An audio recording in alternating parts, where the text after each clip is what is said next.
ଚିତ୍ତ uncle ଗୋଟେ parcel ଆଣି କହିବେ, ମ୍ୟାଡ଼ାମ୍ ଆପଣଙ୍କ ନାଁରେ ପାର୍ସଲ ଆସିଛି।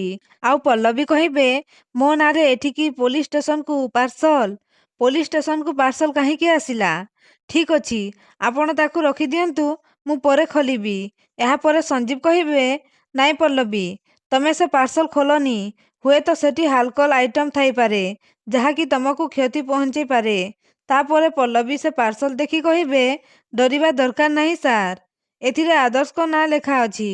ହୁଏତ ଆଦର୍ଶ ମୋତେ ସରପ୍ରାଇଜ ଦେବା ପାଇଁ ଏଠିକି ପଠେଇଛନ୍ତି। ମୁଁ ଏବେ ସାଙ୍ଗେ ସାଙ୍ଗେ ଖୋଲୁଛି କହି ପାର୍ସଲ ବକ୍ସ ଖୋଲିବେ। ଆଉ ଦେଖି ଆଶ୍ଚର୍ଯ୍ୟ ହେଇଯାଉଛନ୍ତି। ଆଉ ସେ ବକ୍ସକୁ ପକେଇଦେବେ। ଆଉ ସେ ବକ୍ସରେ ଗୋଟେ ମରିଯାଇଥିବା ପାରା ଥିବ। ଆଉ ଗୋଟେ ଚିଠି ମଧ୍ୟ ଥିବ। ତାପରେ ପଲ୍ଲବୀ ସେ ଚିଠିକୁ ଉଠେଇବେ। ତାପରେ ସଞ୍ଜୀବ କହିବେ, ରୁହ, ସେ ଚିଠି ମୋତେ ଦିଅ। ତାପରେ ସେ ଚିଠି ପଢ଼ିବେ। ଆଉ ପଲ୍ଲବୀଙ୍କୁ ଦେଖିବେ। ଏହାପରେ ପଲ୍ଲବୀ କହିବେ, କ'ଣ ସେଥିରେ ଲେଖା ଅଛି ସାର୍? କ'ଣ ସେଥିରେ ଲେଖା ହେଇଛି ସାର୍? କହି ସେ ଚିଠି ଆଣି ଦେଖିବେ। ଆଉ ଆଶ୍ଚର୍ଯ୍ୟ ହେଇଯିବେ। ଆଉ ସେ ଚିଠିରେ ଲେଖା ହେଇଥିବ, ତୋ ହଜବେଣ୍ଡର ସମୟ ଶେଷ। ତାପରେ ଆଦର୍ଶକୁ ଫୋନ କରିବେ। ଆଉ କହିବେ, ପ୍ଲିଜ୍ ଫୋନ ଉଠାଅ ଆଦର୍ଶ। କୋଉଠି ଅଛ ତମେ? ଫୋନଟା ଉଠାଅ। ଆଉ କହିବେ, ସାର୍ ଆଦର୍ଶ ଫୋନ ଉଠାଉନାହାନ୍ତି। ମୁଁ 3 ଥର କଲ୍ କରି ସାରିଲିଣି। ତାପରେ ସଞ୍ଜୀବ କହିବେ, ଘରେ ଆଉ କାହାକୁ ଫୋନ କରି ପଚାର। ତାପରେ ପଲ୍ଲବୀ ନିମ୍କିକୁ ଫୋନ କରିବେ। ଆଉ କହିବେ, ନିମ୍କି, ଆଦର୍ଶ କୁଆଡ଼େ ଗଲେ? ଜଲ୍ଦି ତୁ ଟିକେ ତାଙ୍କୁ ଫୋନ ଦେ ତ। ତାପରେ ନିମ୍କି କହିବେ, ଭାଇ ତ ଟିକେ ପୂର୍ବରୁ ବାହାରକୁ ଚାଲିଗଲେ। ମାର୍କେଟ ଯାଇଛନ୍ତି ସେ। ଏହାପରେ ପଲ୍ଲବୀ କଲ୍ କାଟିଦେବେ।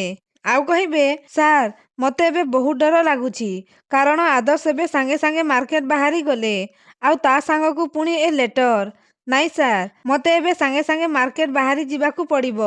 କହି ସେଠାରୁ ଚାଲିଯିବେ। ଆଉ ଗାଡ଼ିରେ ବସି କହିବେ, ଅଙ୍କଲ, ଆପଣ ଜଲ୍ଦି ଟିକେ ଗାଡ଼ି ଚଲାନ୍ତୁ। ମୋତେ ଶୀଘ୍ର ଯାଇ ମାର୍କେଟ ଉପରେ ପହଞ୍ଚିବାକୁ ପଡ଼ିବ। ତାପରେ ସଞ୍ଜୀବ ଆସି କହିବେ, ନାଇଁ ପଲ୍ଲବୀ, ତମେ ଏକୁଟିଆ ଯିବନି। ରୁହ, ମୁଁ ବି ତମ ସାଙ୍ଗରେ ଯିବି।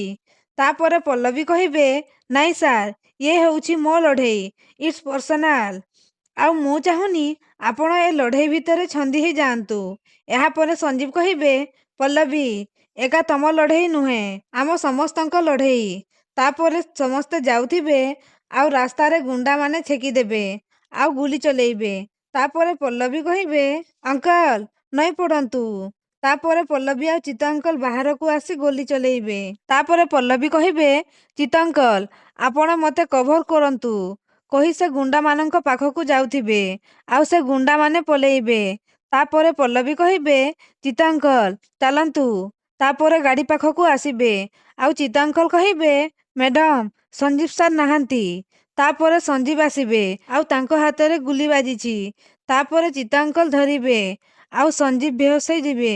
ତାପରେ ପଲ୍ଲବୀ ସାର୍ କହି ଆଶ୍ଚର୍ଯ୍ୟ ହେଇଯିବେ। ଆଉ ଚିତ୍ତ ଅଙ୍କଲ ସାର୍ କହି ଚିଲ୍ଲେଇବେ। ଆଉ ଏପଟେ ସମସ୍ତେ ଡାଇନିଂରେ ବସିଥିବେ। ତାପରେ ଆଦର୍ଶକୁ ପଲ୍ଲବୀଙ୍କ କଲ୍ ଆସିବ। ଏହାପରେ ଆଦର୍ଶ କହିବେ, ଇଏ ତ ପଲ୍ଲବୀ କଲ୍ କଲେଣି। ମୁଁ ତାଙ୍କ ନାଁ ନଉଥିଲି ତ, ସେଇଥିପାଇଁ ସେ ମୋତେ କଲ୍ କଲେ। କିନ୍ତୁ ଆମେ ତାଙ୍କୁ ସରପ୍ରାଇଜ ଦେବାର ଅଛି। ତ ଚାଲ ଏବେ ତାଙ୍କ ସହିତ ଟିକେ ମଜା କରିବା। ତାପରେ କଲ୍ ଉଠେଇ କହିବେ, ହଁ ପଲ୍ଲବୀ, ଘରେ ଆଜି କିଛି ଖାଇବା ନାହିଁ। ତମେ ଶୀଘ୍ର ଆସି ଘରେ ପହଞ୍ଚ। ମୁଁ ତମ ପାଇଁ ନୁଡଲ୍ସ ବନେଇ ଦଉଛି। ନହେଲେ ବ୍ରେଡ ବଟର ଖାଇକି ଚଲେଇଦେବା। ତାପରେ ପଲ୍ଲବୀ କଲରେ ଥାଇ କହିବେ, ଆଦର୍ଶ, ମୁଁ ସଞ୍ଜୀବ ସାର୍ଙ୍କ ସହିତ ଅଛି। ସିଏ ଏବେ ଭଲ ନାହାନ୍ତି। ତମେ କିନ୍ତୁ ବ୍ୟସ୍ତ ହେବା ଦରକାର ନାହିଁ। ମୁଁ ଟିକେ ଡେରିରେ ଯାଇ ପହଞ୍ଚିବି। ହୁଏତ ପୁରା ରାତି ମୁଁ ଯାଇପାରିବି କି ନାହିଁ ଠିକ୍ ଠିକଣା ନାହିଁ। ତମେ ଖାଇନିଅ। କହି କଲ୍ କାଟିଦେବେ। ତାପରେ ରୁବି ମାୟାଙ୍କ କାନ ପାଖରେ କହିବେ, ନିଜ ଆଖିରେ ଦେଖ ମାୟା, ବିଚରା ଘଣ୍ଟା ଘଣ୍ଟା ଲାଗି ପଲ୍ଲବୀ ପାଇଁ ରୋଷେଇ କଲା। କିନ୍ତୁ ପଲ୍ଲବୀ ତା ଇମୋସନାଲକୁ ବୁଝିବ କ'ଣ? ସିଏ ତ ଏବେ ଆଉ କାହା ସାଙ୍ଗରେ। ତାପରେ ଆଦର୍ଶ ମନ ଦୁଃଖ କରି ଟେବୁଲ ଉପରେ ବସି ପଡ଼ିବେ। ତ ଦର୍ଶକ ବନ୍ଧୁ, ଆଗକୁ କ'ଣ ହେବ ଜାଣିବା ପାଇଁ ଆମ ଚ୍ୟାନେଲକୁ ସବସ୍କ୍ରାଇବ କରନ୍ତୁ।